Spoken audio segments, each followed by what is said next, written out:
Hello and welcome to another video podcast. I am your host Jeremy, and this is your host Albert.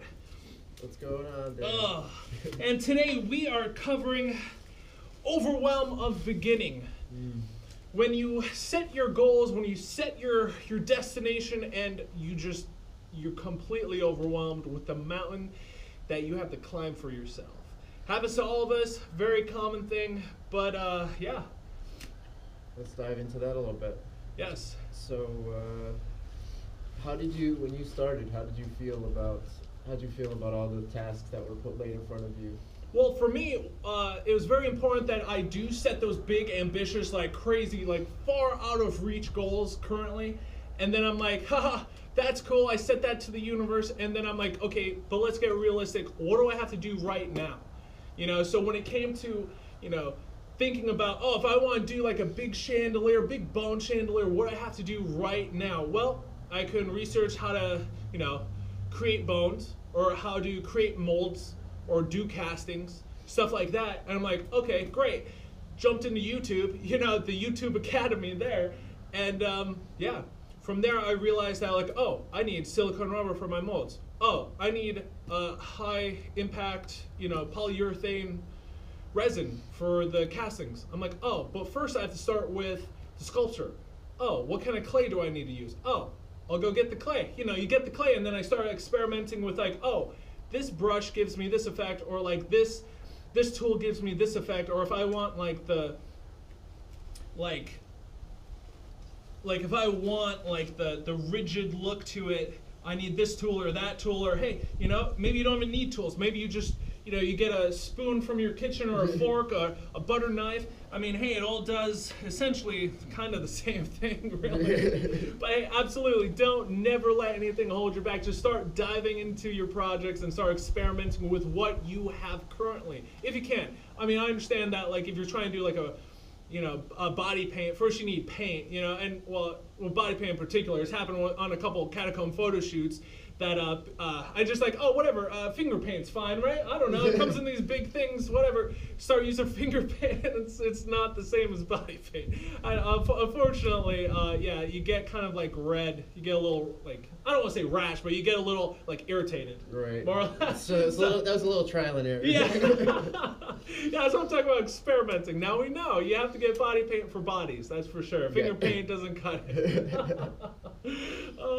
But yeah, when it comes to overwhelm in the beginning, you're setting these big goals, these big ambitions. You're like, I can tap into my full potential and create the life that I want for me and those around me and the world overall. You definitely want to take a time out at first when you're feeling that overwhelm. Take a time out. You set the intention. You're getting recentered. You've just done something. You've done a great accomplishment. First of all, you've established your goal and you set it out to the universe. That's the first step. Get that vision out there. Yeah, cool. Exactly.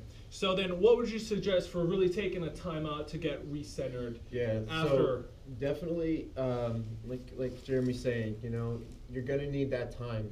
It's inevitable that you're gonna get stressed out in more ways than one.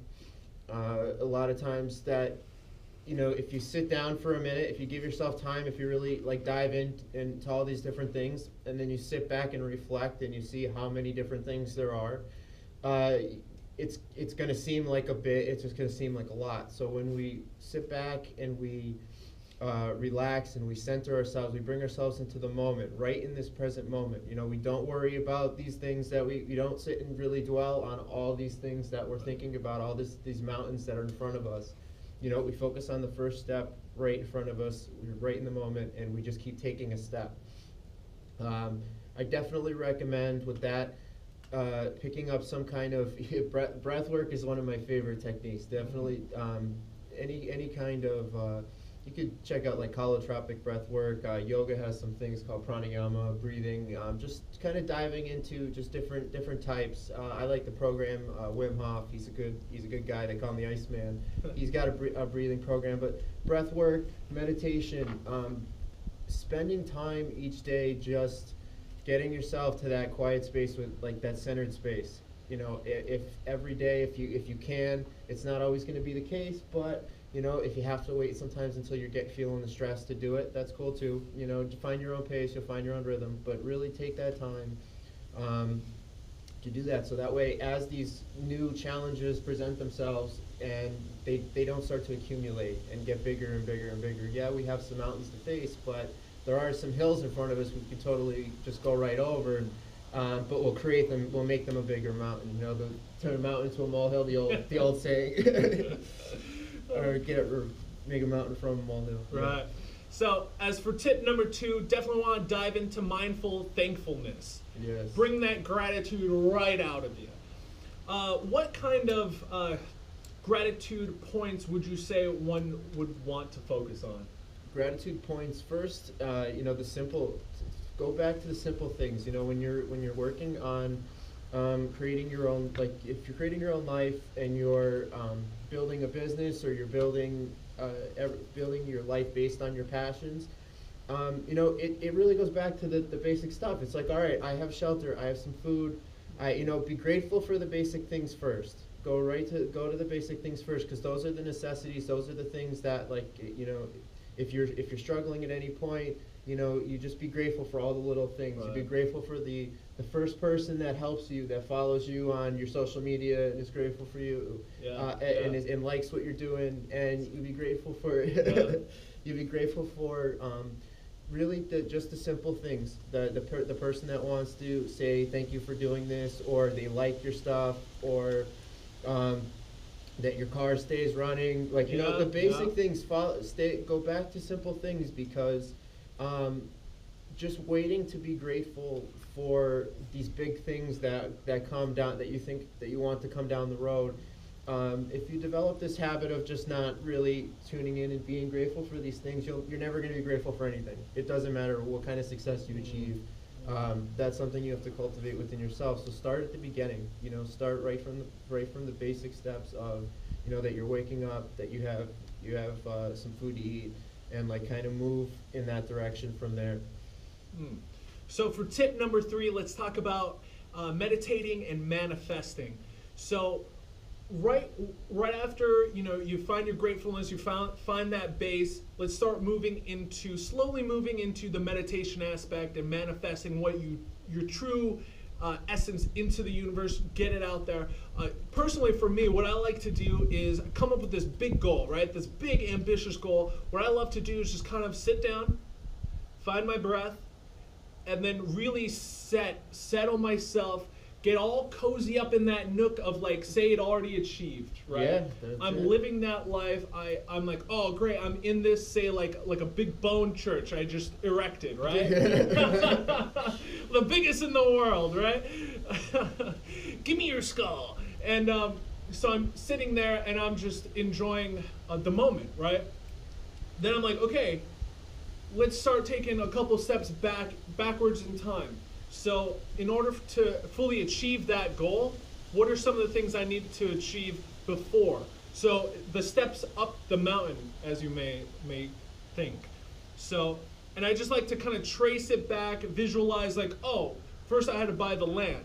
Oh, first I had to find a contractor to create the sandstone megalith.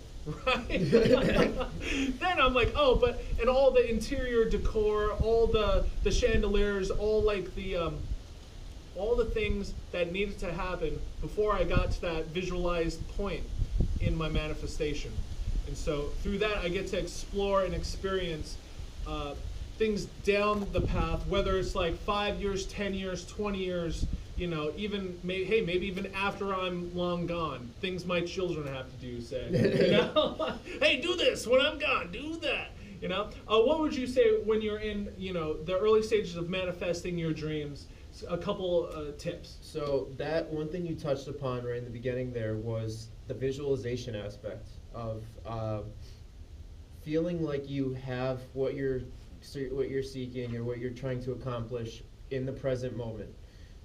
Really sitting with yourself in that meditative state, bringing yourself to a sense where you could actually emotionally feel what it's like to have that thing.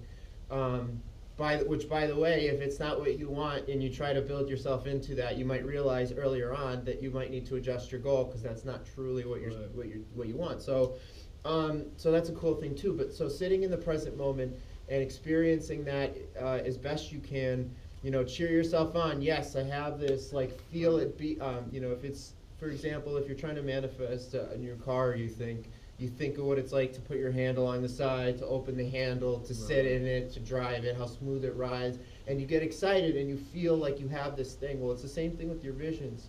You experience yourself in there. What does that look like? Oh, talking to some of the people that you looked up to. Now you're face to face with them, having conversations with them, doing collaborations. And you're excited about these things. Or you're with people and you're in places that you want to be, and you could experience that. And now what you could do on a daily basis now is, like, once you sit with yourself for like a good period of time and feel that, and have say you do it for a half hour, an hour one night.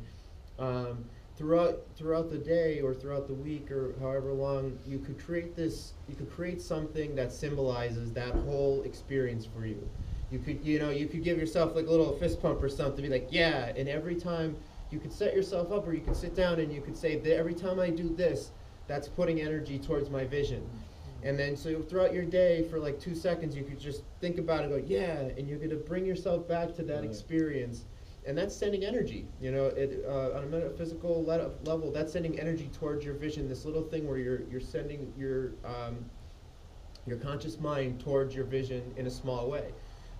That's not even moving and taking action. That's just something small you could do. That's always bringing your attention back to that big vision that you sat with. And then we move into some of the action things where you start taking some of those little actions and let the universe start to bring you what I call synchronicities. Yeah, so for tip number 4, we're kind of diving into actually mapping it out, scheduling it out, and creating lists. Whether it's to-do lists. Oh, I love lists. Give me all the lists. Let me make a list for everything. I absolutely love lists. Oh my god. But so whether it's from like to-do lists to actually like 6-month plans, scheduling it, 5-year plans, 6-year, whatever, 10-year, just starting to write it down and actually almost like push it out into the physical universe. Take it from your mind, right onto paper, and it'll take you to the next step of manifesting your dreams, essentially. What kind of advice do you have for scheduling and planning? For structuring? Yeah, structuring definitely helps me. I enjoy lists myself, I will say that. That's one thing. Yeah, short lists are good for me. I do find, don't pick a tablet or pick something specific that you write your lists on. Right. Don't be like me sometimes and write on 5 different sheets of paper that I find around. Got legal pads right here. Yeah, then I lose half of my list, and then they never get. Yeah, so pick, get like one little book or something that you always put those things in and use that. As far as also with structure, I do like to just pick, like I said, pick a tablet. Pick a computer program or an app or something that like you could stay organized with. Even if you're not somebody that's like really into that stuff, pick at least 1 or 2 to structure yourself, because you're going to need some structure. You need that balance of the structure in some way. So whether it's just an organizer or you just use your phone and you just know that there's a certain part on your phone. Don't just say, oh, I'm just going to use my phone, and then your phone turns into like there's a bunch of different things that goes all over. Like like me. Oh my god, I got a legal pad. I got my phone. Oh my god. Yeah, so it's for starting out, to really help yourself out. Just choose a few different organization platforms and ways to do things. Start simple and expand. Don't just that's my advice. That's how it works for me. Some people are a little bit better at juggling other things. Not me personally. I like to kind of just take a few things at a time, and as I expand and I get comfortable and really like second nature with 1 or 2 things, then I'll expand into more possibilities. So that's just my 2 cents on that. Yeah. All right, so diving into tip number 5 is the procrastination paralysis. Oh my god, you just get locked up. Oh my god. So say you create your list. You have all your plans, you have everything scheduled out. Again, you may encounter some sort of overwhelm, and that's whenever I personally face any sort of overwhelm, I revert back to these 3 things. my mission, my core mission, my passion, like my life, passion, mission. Oh yes. I'm like, whenever I finish achieving these little goals, what's the big end result? And that fuels me. That throws me right back into the moment. I'm like, oh, procrastination, paralysis. I don't have time for this. I need to achieve my goals. I need to achieve my mission, you know? That's what really fuels me, really propels me. So find your mission. Establish your mission and check it out. Also, you have to be aware of when you are facing, procrastination, when you're completely paralyzed by, your overwhelm. Be aware of that so that you could handle that. And then also, question, why are you procrastinating? What's preventing you from really diving forward into the next step? Yeah, what kind of takes you into a place where you're just like wrapped up and ready to go. And I think one thing I'm going to say is one way to help this, and it sounds a little different, but it's knowing that you're going to give yourself a balance of time to sit back and relax, and knowing that you're going to have that fun time. Now, in the beginning, it might not be so often. You might not plan it to be so often. But knowing that you're going to have that time, so say once every, say you're going really hard, and say maybe once every week or once every 2 weeks, you want to give yourself a day to do your own self-care, for your own sanity and for your own relaxation. Know that you're going to give yourself that, and you're going to give yourself that without judgment. Because I recognize that doing that allows me to, one of my things with procrastination is that I will see so much in front of me. I'll take a second real quick and I'll be like, oh, I got a lot of stuff to do. The next 10 to 12 days, I'm going to have to just go hard on some stuff. Mm-hmm. And when I see that, sometimes it makes me like you get that paralysis kind of where that kind of comes in where you're like, oh, now I don't want to do anything because you're like, there's so much to do and I'm never gonna get the chance to rest. And right now I'm taking a second and it's like I want this second to last, so you just kind of keep procrastinating. But knowing that you're gonna give yourself a little bit of that self-care time without judgment, and that also kind of just pushes aside a lot of that feeling like, oh, I should just procrastinate a little bit more and just kind of ride this wave of laziness out. Like, no, you're gonna get to another point where you're gonna be able to relax. So just go and don't let that. So if that's one of your issues with procrastination, that's one tip that I throw out there to offer. But be real about it. Don't just be like, all right, I'm going to take 3 days off every 7 days. Don't make you might have to work a little bit, and that's okay. Yeah. So for overwhelm for beginners, tip number 6 is talk it over with any kind of mentors, any kind of people that have achieved or achieved something similar to what you're looking to achieve. Really reach up in this moment, talk to them, see what kind of hurdles they faced, how they overcame that, and start looking. If you don't have a mentor, get a mentor. Look around. You could check out maybe LinkedIn for business, people that have already achieved what you're looking to do. Reach out to local businesses if you're looking to do like a similar business, or other artists that may have achieved what you're looking to achieve. And maybe you get to somebody and you're not going to be able to just have them just be your mentor, but come up with prioritize a couple questions that if you were to meet people that are to a certain degree more advanced in whatever you're trying to go for. If you meet them, have some questions. Be like that. You could just ask them. Be like, hey, I'm aspiring to do this too. Do you mind if I just ask you a question or two? And so just have them. So that way, everybody that you meet could be a mentor, in some way. They might not be able to share their whole range of years of knowledge with you, but get a couple. They might expand. You might ask a question, and they might expand, so you might get more information. So it's just keep it simple, even if you can't get a lot of information from everybody. But another thing to consider is we are in the social media age. So listen, you don't even necessarily need to meet your mentor. Just go on. If they have a book, download the book, read the book, or listen to the audio book, listen to their content. Because let me tell you, all these influencers that are out there, they're putting out all their content. A lot of them are putting, yeah, and they're all very inspirational. So you don't even need to necessarily meet the mentor. You don't necessarily need to communicate with them. Just listen to these mentors and what they have to say, and just let their words inspire you. Let them take you to your next level, to achieving what you want. Yeah. So again, definitely start looking around. YouTube's a great resource. Kind of search around, type in a topic that you're looking to kind of venture into a field, and then just find the experts in that field and start consuming their content. These media, mentors, as I like to call them.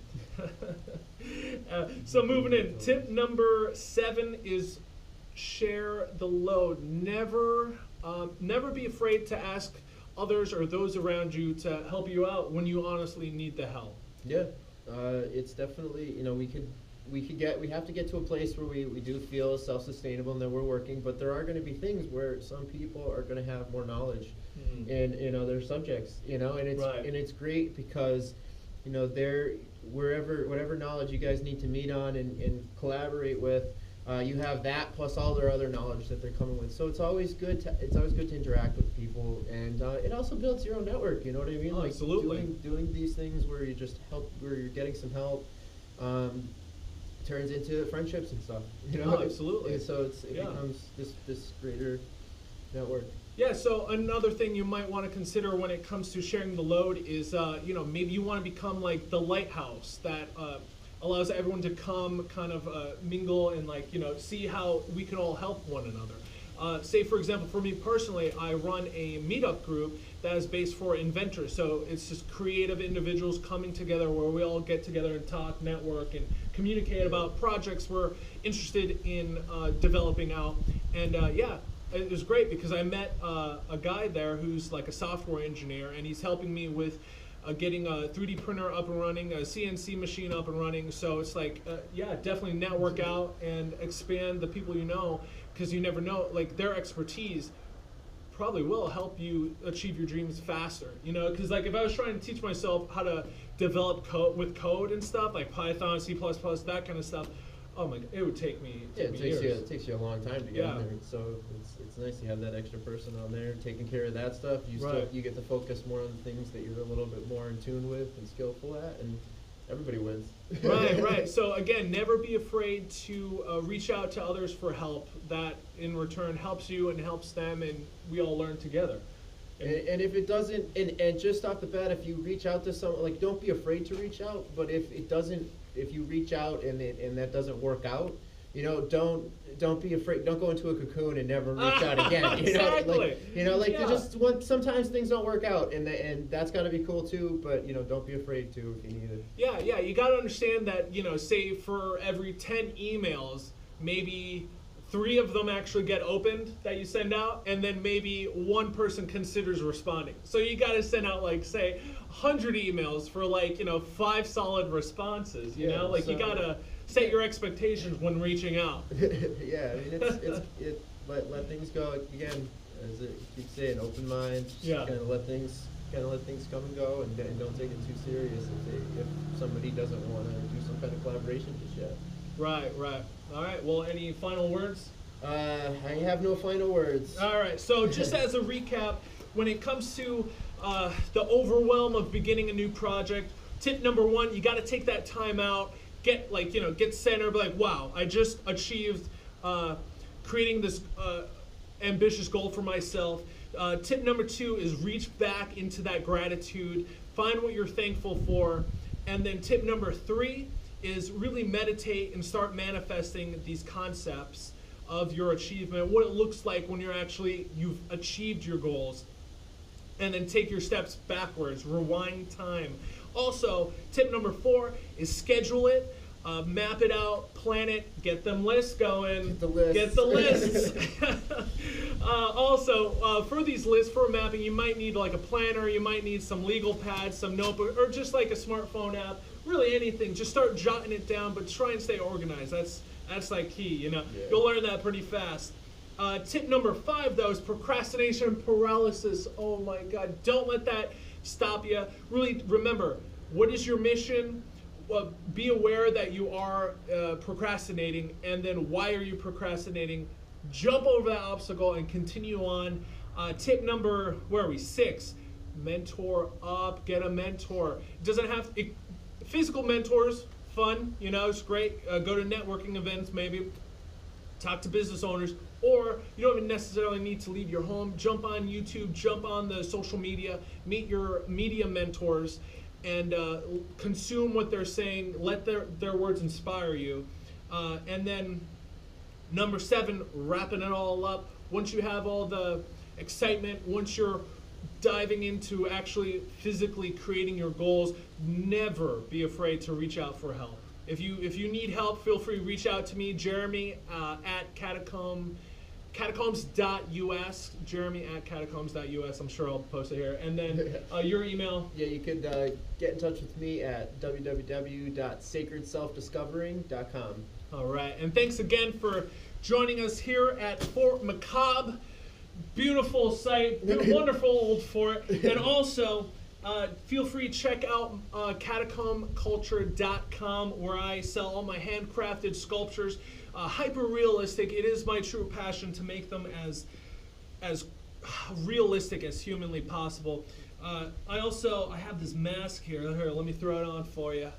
Oh yeah, oh yes. And I also have these robes as well. Great for all your ceremony and ritualistic purposes.